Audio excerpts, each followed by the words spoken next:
You're listening to the Comic Crusaders Podcast. I am your host, Al Mega, CEO of Comic Crusaders and Undercover Capes.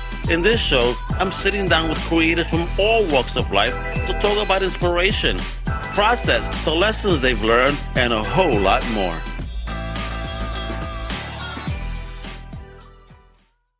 Wepa, what up, mi gente? It's your boy, Al Mega. Welcome to a brand new Comic Crusaders Podcast. And today we have a very special treat.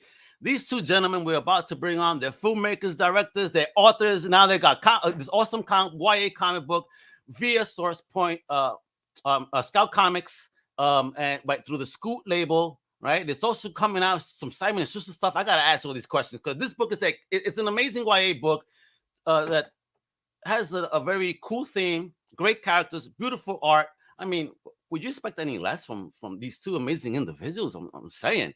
So let me introduce first up, Mr. Joshua Malkin and Mr. Don Handfield. Epa, welcome, fellas. How you doing?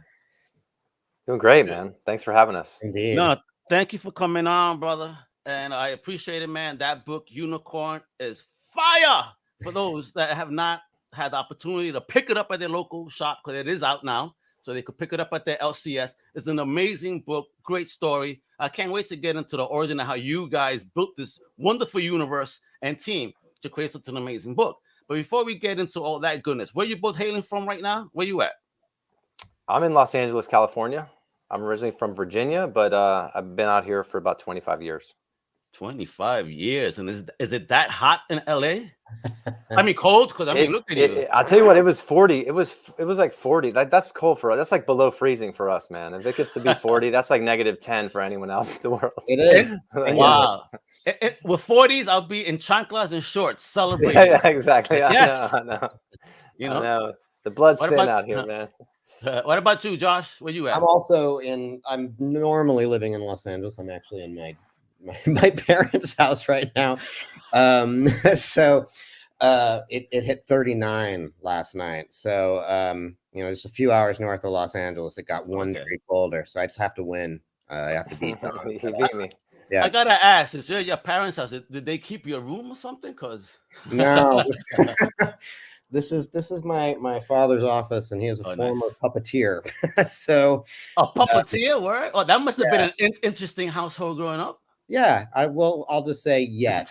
To keep it short, it was an interesting household growing up. Al. That's accurate. Excellent. So talk about your fandom, Don. Like, where did your fandom get birth, and how did it get birth, and who introduced it to you?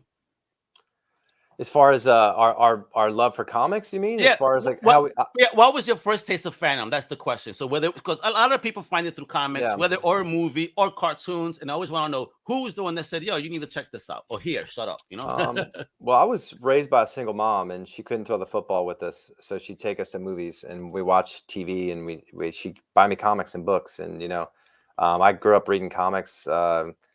From a very young age. I had an older brother who read and learned how to read very young and stopped playing with me because he was reading. So I had to learn to read as well. And he had a lot of science fiction books. So I was weaned on like comics and science fiction and Star Trek TV show and Star Wars movies.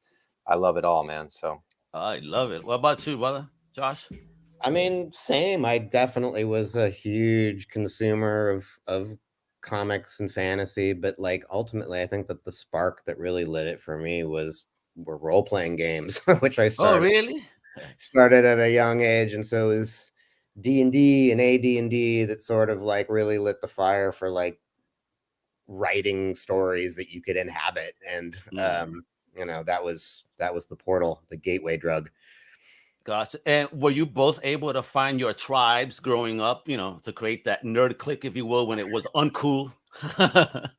I had a crew that I would go to like the Comic Cons with back when Comic Cons were just people selling comic books.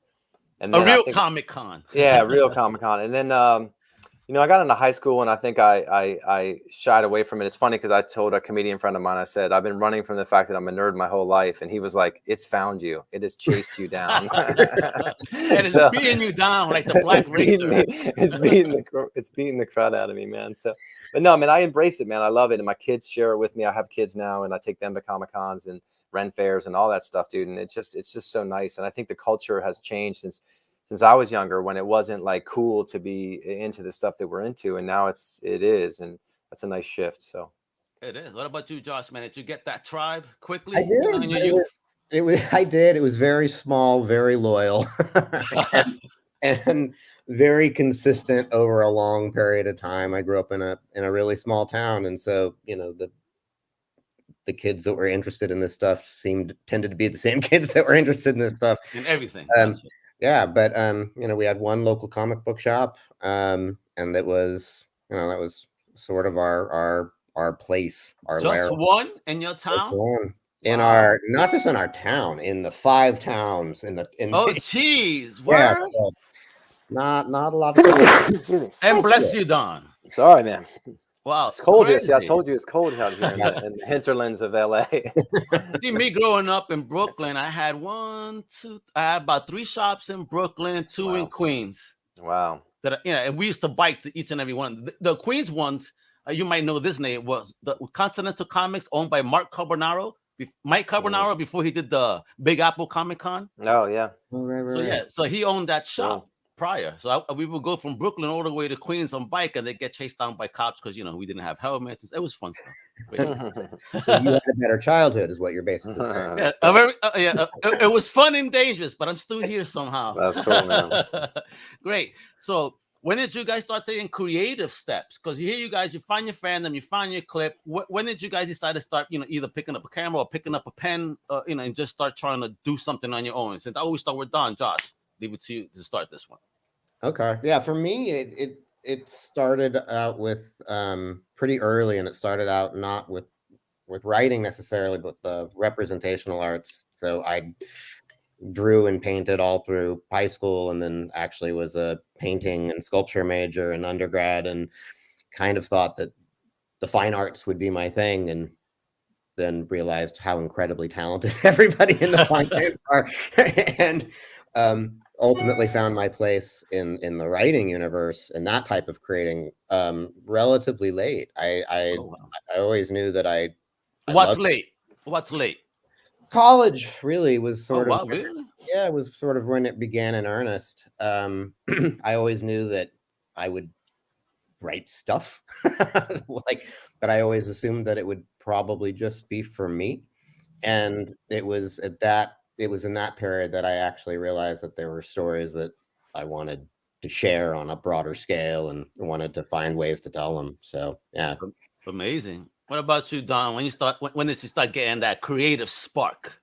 I started as an actor. I did some plays in elementary school that I really enjoyed, and then high school I was into sports, and then in college I got back into acting, and I went to school for architecture, but kind of like Josh, I realized it was not quite what I wanted it to be, and I majored in theater and journalism, and was an actor. And when you come to LA as an actor, you're always waiting for people to call you to the party, so to speak. So I started writing my own vehicles, like stuff for myself. Like I would like to create something, so I didn't just have to sit around. And at a certain point, I decided, I had to choose between acting and writing, and I just wanted to get really good at one thing. And so I switched over to focus on writing. So that would have been, I started writing screenplays in college with film classes, but I really started to get serious about it after college.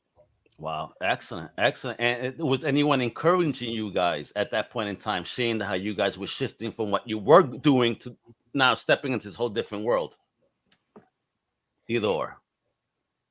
Yeah. I mean, obviously, speaking to my father's chamber of puppets, like I had 2 very arty parents who were, definitely championing that transition. But a lot of it was,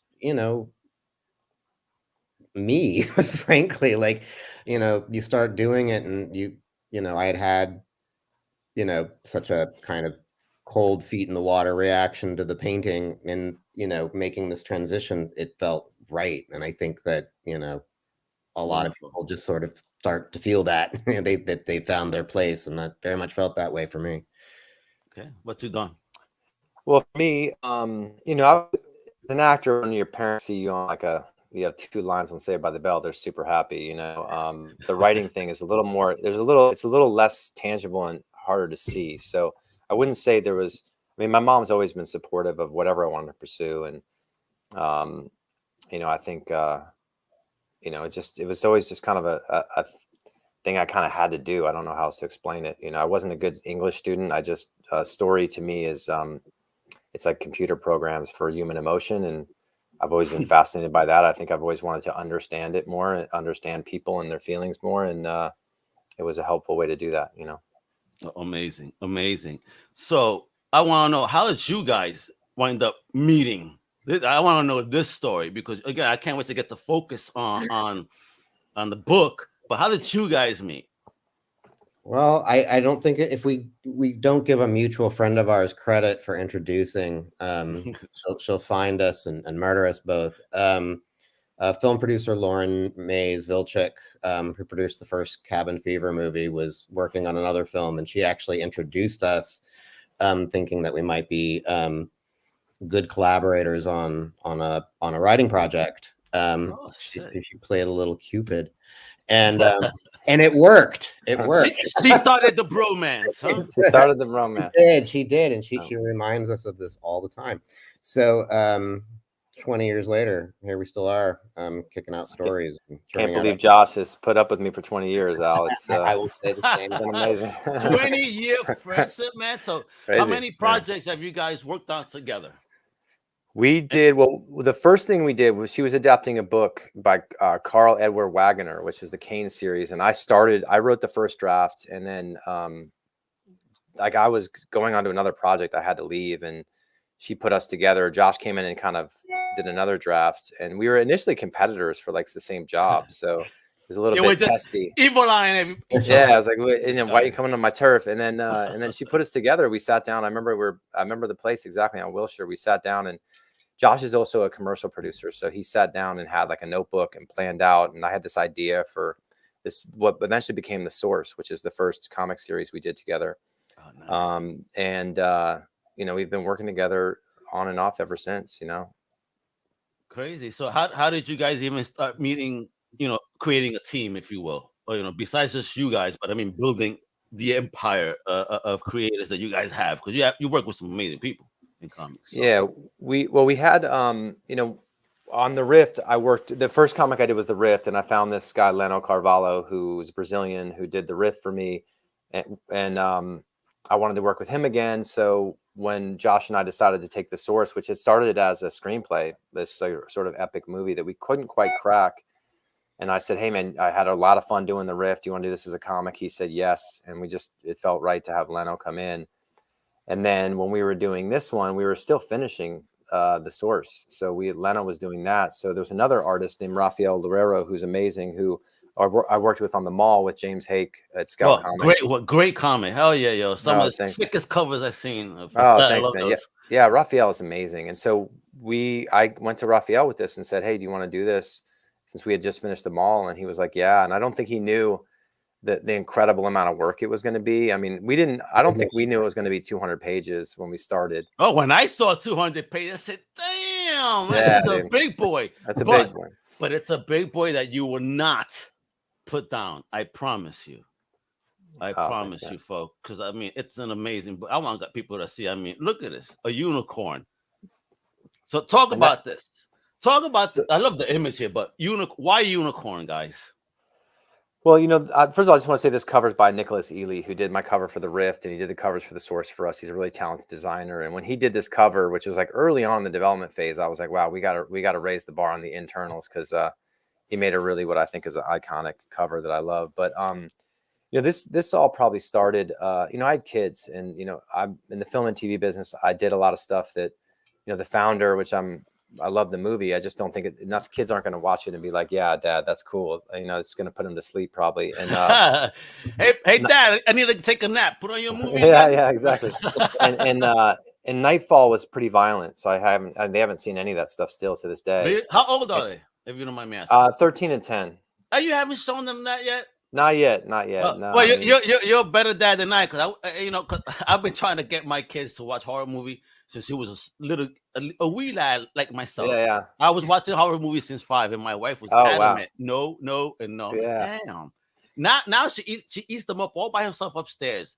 So I'm like, that's damn, cool. you're robbing me of opportunity to No. to scare the shit out of you somehow. How dare you? No, I know. You know, it's funny because I had that debate with. I made my kids watch Star Wars so young, like way too young, because I was so excited, and it kind of ruined them for Star Wars for a couple of years because like it was so scary, and they were like 3 and 5, and I was just like forcing them to watch it. So it is one of the greatest joys to share, like your fandom with your kids, and look, my kids are they're both into Comic Cons and into comics, which is a joy. But really, I wanted to make something for them, and you know, and that was kind of the first impetus.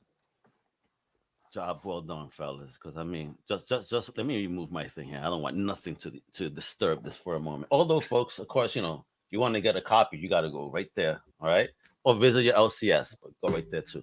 Now, look at this: the coloring, the art style, the character. I mean, look at this, gorgeous. So explain the inspiration, because the lead character, she obviously has dealt with a lot of pain, her and her father.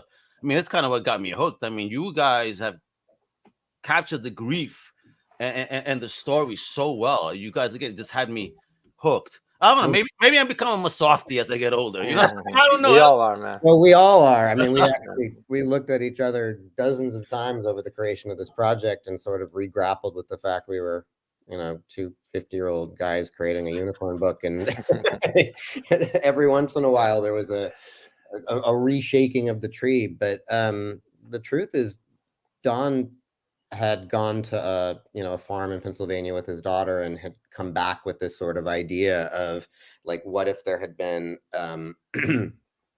magical animals sort of kept in the middle of nowhere for secrecy. And at the time, he was sort of presenting it as an offshoot of the source, the previous project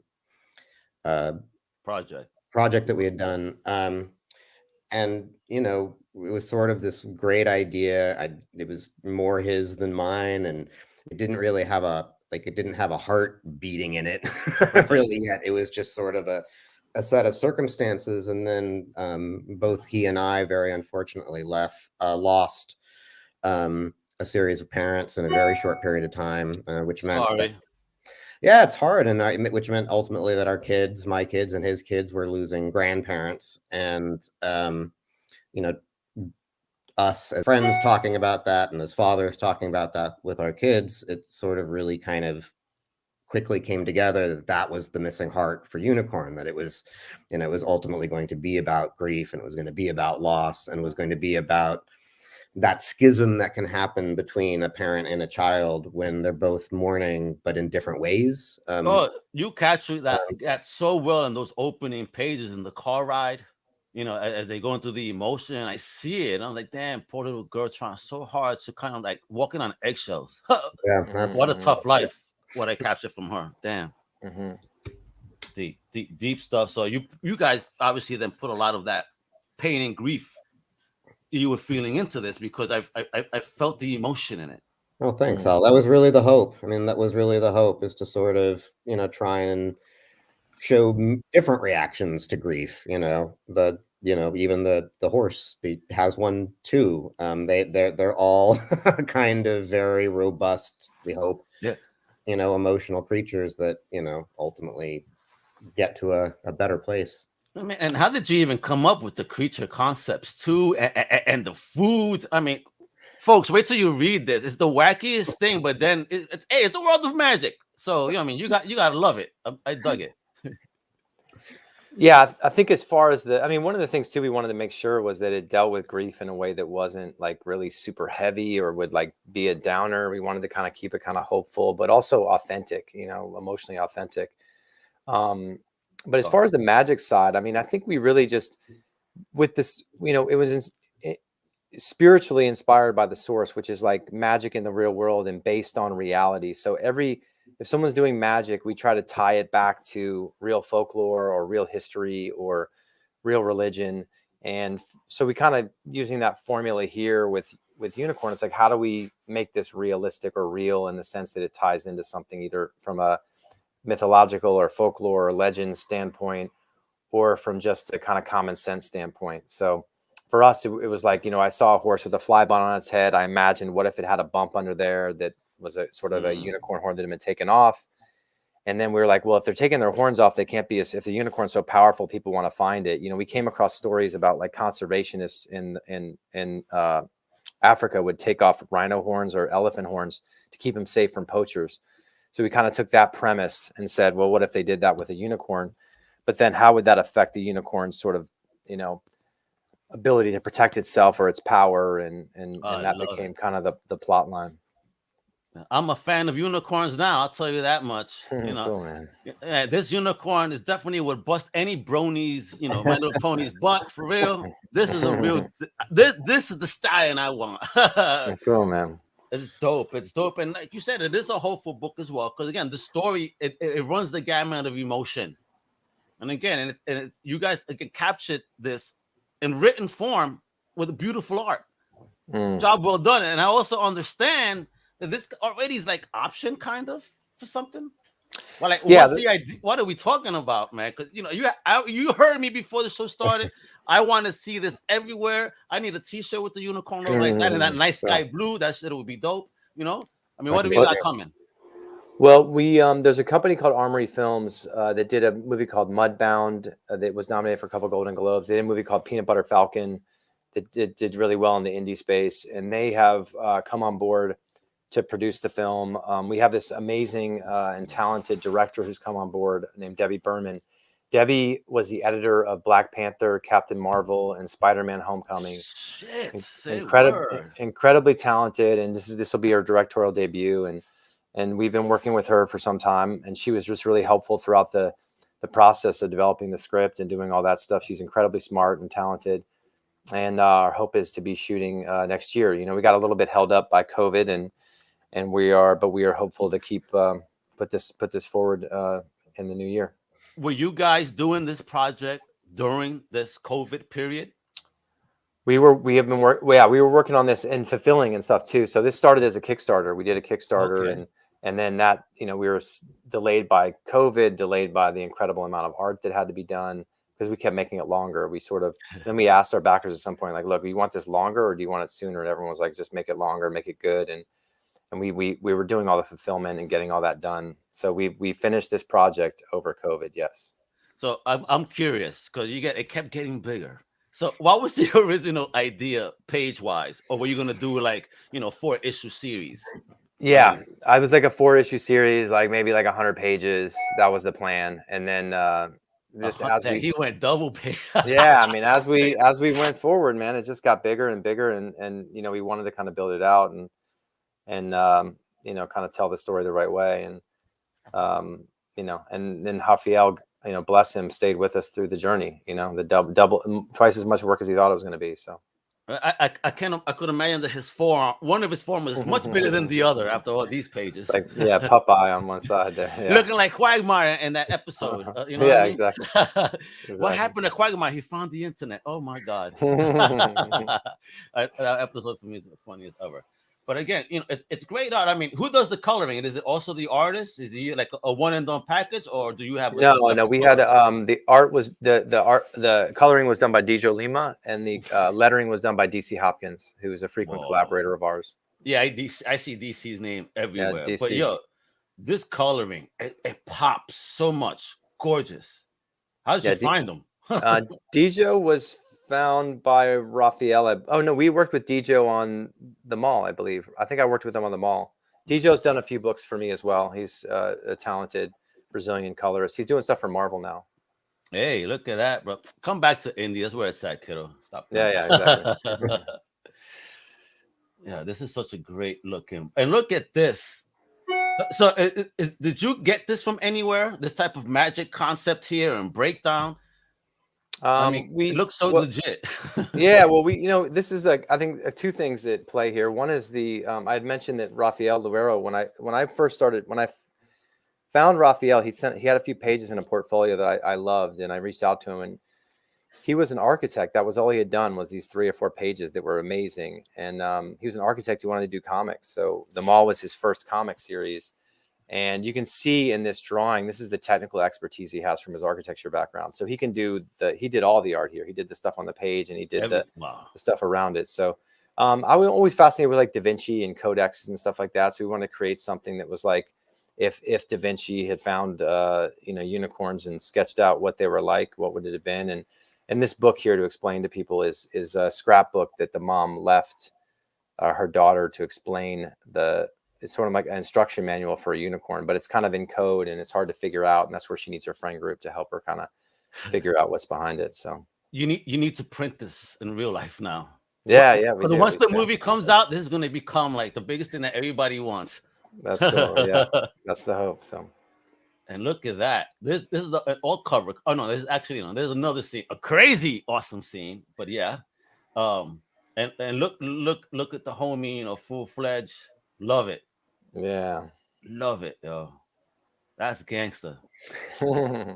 and that's where you could get that book, folks. All right, it's an amazing book. I mean, how did you even start working with Scout? Because Scout has been like murdering indie, doing amazing titles. So how did I even get involved with them? Well, after I did the Rift, I was at San Diego Comic-Con and taking meetings with companies as a producer, and I met James Hake, who I want you to meet down at headquarters, and he had just started working with Scout, and he pitched an idea for a book that became The Mall, and I just loved the idea, and I said, I loved it so much that we worked on it together. So I'd talk to James every day, and he would tell me what he was doing with Scout. And initially I was like, yeah, okay, man, whatever. Because a lot of what he said sounded like it would never happen. And everything he said happened. And after like a year or so of talking, he was like, hey, man, do you want to join us and help out with the media side and interfacing and doing what you do? And I did. I joined them in 2019. And when COVID hit, Scout just kept growing. And we had a couple things during COVID that, our printer is right in Fort Myers. We print with Comic Impressions, and James, that relationship is very, we were the first comics they ever printed, and we kind of helped them build out their comic business, and they've been great for us as a publisher. And James is also just really business savvy. So as far as shipping and fulfillment and all that stuff, I think we do it better than anyone else in the business, because he just has a business mind and has, created we have 12 people full-time fulfilling orders down in a 5,000 square foot warehouse. Wow. And a couple of different product lines now. We started a thing called Comic Tags, which is digital comics that come on a little card like this right here. See, this is The Mall. It's a little comic book, but you open it and inside is this little card, and the card has a code on the back that leads to a digital comic. It's actually cheaper than a digital download, but you get this little collectible card. And that's because we wanted, I collect comics, and yes, thank you. Digital is hard to collect, so I wanted to collect this instead of just something I can't touch. So. Oh God, that means I gotta pull out my old card book, and get some empty slots and start putting in That's these. Good, man. Cards. Well, when you go down there, man, they're going to give you a bunch of stuff. And then we started a toy line called Tracker. They're actually a Kickstarter for that going on right now. I've seen those. Those Tracker joints are so cool. Yeah, Phantom Star Killer with Killer Bootlegs and Joe Schmalke, which is looking really cool. It met the goal in like a day and a half, and it's still going on. There's about I think another 10, 12 days on that. Are we gonna get a Unikorn action figure or what? That's something we've talked about, and that might be there's a mall action figure that we're in the works on, and we're definitely going to do something for the Unikorn in the future. So I would love to see with the removable thing that way. Hey, powered. Depowered, overpowered. Yeah, man. That's the plan, man. That is the plan. So yeah, absolutely. So all right, because again, I love the book, and I see there's so much more story to tell. Because when people pick up, you're gonna see that there's so much more story to tell in this universe. Are we gonna get more books down the line? Yeah, the plan is to do at least 3 books, and we have 3 200 pages. 3 200 pages, man. That's the thing.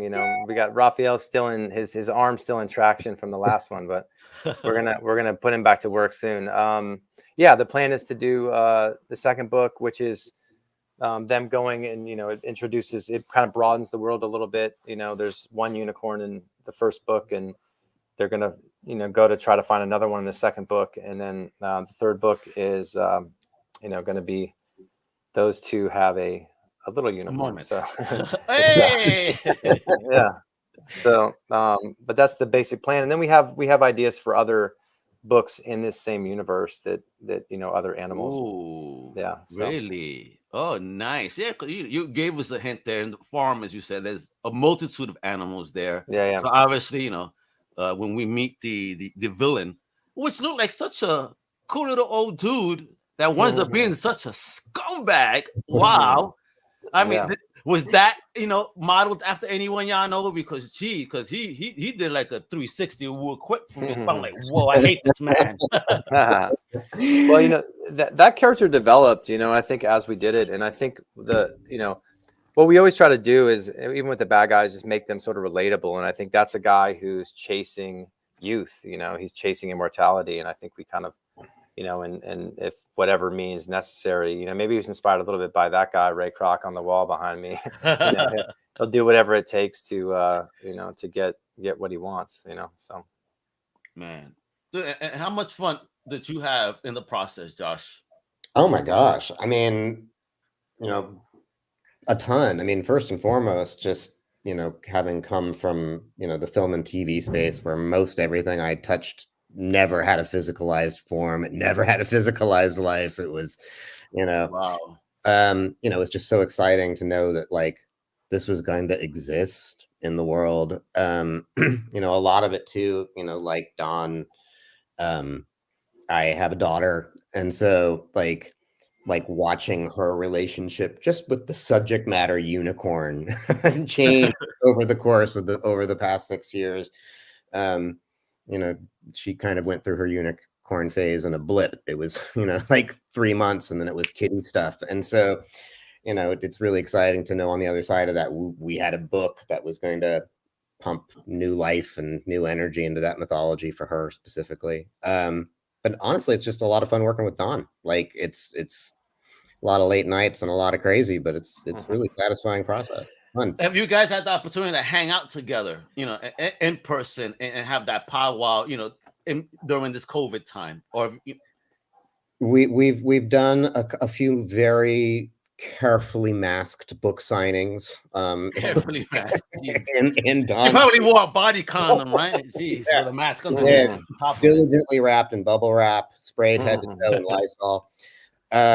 But no, we've seen each other just a couple of times, but looking forward to the world returning to something more akin to normal. And please, right? Please. Yeah. So are you guys going to do any conventions in 2022 where we could get you to sign this amazing book? Yeah, absolutely. Yeah, we'll be definitely be at San Diego and New York and LA and WonderCon next year. So nothing for the rest of this year, though, right? Like Comic-Con Revolution is this weekend. Nothing for the rest of this year. Okay, you're done. It's on holiday, and the family will kill you if you try to go out on the holiday. I guess that's right. Pretty that's much. why I didn't do San Diego. They did it Thanksgiving weekend. Could you imagine? Say, okay, let me cut the turkey. Hey, family, I got to go to the con. Hell no, I'd be disowned. I was there. I was spending things. My wife's family's from San Diego, so it was lucky you. A little easier for me. So I got me out of some family obligations. I got to go to a Comic-Con. Oh, I got to sign it. I have a business meeting. Yeah, exactly. Later. You're not even having a watch. You're like, I have a business meeting. Yeah, exactly. But yeah, no, it was I'm glad they did it, but yeah, it was the timing was a bit unusual, but I'm hopeful to be back next year, regular time, and back to what that show always was, which was the greatest show on earth as far as Comic-Cons are concerned. I've only gone once in 2019. I hope to go again, but I'm curious here because you have this sword back there. Oh yeah, where is that sword from? Looks pretty dope. That's the sword from Nightfall. So I co-created a show called Nightfall, and that's the sword the main character has. The actual sword from the show? That's the actual sword, yeah. Cool. And it's got the little, you take the thing off, it's got the little glass thing in it too that he put through. I don't know if you saw the show, but it's got a little secret compartment in it. Ooh. I need one of those in my house. Yeah, man, that's good. When the intruders come in, I can grab that guy and that's what I'm saying. Yeah, when the first boyfriend comes to the house, you can sit down in your office, have him come in here, and you just start sharpening it. Shine my sword. Where you taking her tonight, kiddo? Exactly. Exactly. Except what time are you gonna be back? If I have the gauntlets and the helmet on, it might be less than intimidating. He might actually just be like, your dad's a dork. Right? Yeah, goddamn, your dad a nerd. Dad's a nerd, man. He's shining his armor. What's wrong with this guy? But actually, I would have him walk in and shine my armor. Boy, if you want to take out, you better clean my armor. That's how you get them not to call you a nerd. And holding the sword. That's right. Don't question it. All right. That's cool. So So we got the books coming out. We got the scout stuff. We have stuff in the future. We have this stuff in development. Hopefully for next year. Is there a casting call? What? Well, we started. We've have an actress that we have for the lead that I can't announce yet. Don't announce, but you have something. Great. Yeah, and we're also and we're starting to cast the other parts. So yeah, we're trying to great. cast the bad guy and the dad now. So. Ooh, do you have an ideal person you would want to play the villain? Ooh, look at Josh. Both of them are like, couple. I mean, there's a couple. Yeah, I wouldn't want to say because let's not jinx it. But absolutely. I mean, I think it's a fun part too for an actor, and it is, and something that could continue. So, we're excited about that part. Look, I mean, the beauty of like Josh was saying, we've both done a lot of screenplays, and I've written screenplays for every studio pretty much, and 5 people have read some of them, and no one will ever see them again. There's something gratifying about making a graphic novel or comic that comes out into the world, and then you're less, the movie's great, and if that happens, great, but we're satisfied with sort of having an end product that we can get out into the world for people. So that's what I love about the graphic novel. It's basically a storyboard, because some people just don't see the vision when you write the screenplay. You give them this book, now they see the vision. Oh. I get it, because we're also selling to some people that just don't understand our nerd culture. That's true. You guys were acclimated in it, but there's so many that just it wasn't their thing. You know what I mean? Absolutely. Like you said, they're writers. They're just professional writers and artists. Bougie. Totally. You guys are the cool kids. Yeah. Thank you. That's what I want to say. Thank you guys, bro. I mean, both as being creators and taking those steps. Those are both steps. That's very brave of both of you to put your work out there. To be judged by so many people, but you guys do amazing work. You know what I mean? So thank you for keeping me thoroughly entertained. I mean, this book, you already said it. My team has seen most of y'all books, and this is my time. I said, my team has enjoyed you. I'm gonna enjoy this book. No one is gonna have it. Let me look at it. I will read it. And I'm gonna interview them. And again, I fell in love. So Al Mega recommends this book wholeheartedly. This is a great stocking stuffer for your kid too, because it's a YA book, but not necessarily meant only for YA, because look, my old ass loved it. So cool, man. Well, thank you, man, and thanks for having us, dude, and thank you for what you do, man. It's so important to support indie creators and get the word out, and what you do is great. And like I said, you did that for my first book, The Rift, and I ended up selling that to Steven Spielberg. So thank you for the amazing review. Man, God bless. Shit, hey guys, write some good stuff about me now. My team, right? Shit. Yeah, we got Steven Spielberg to look at you now. I need my time to talk good about Al. Now, only playing. Right. I love my team. My team is awesome, and they're constructive, and they're smart in how they write. And actually, we're real fans. We're not here to say I hate it. Okay, why? I my boys. That's what I love about my team. They're very constructive and just honest and real. And we're not here to bash nobody. We want every book to be a kick-ass book, But if we have an opinion, we're going to share it with you, and that's that. But when we love something, we love it. Like, I love this. That's for sure. Well, thanks so much. That's awesome, man. Josh, Don, you guys are amazing. Please, guys, go to Facebook and Twitter. It's Unikorn Book. And on Instagram, Unikorn_book. All right? But follow them. Show the love. Tell them Mega sent you. Go to your local comic shop.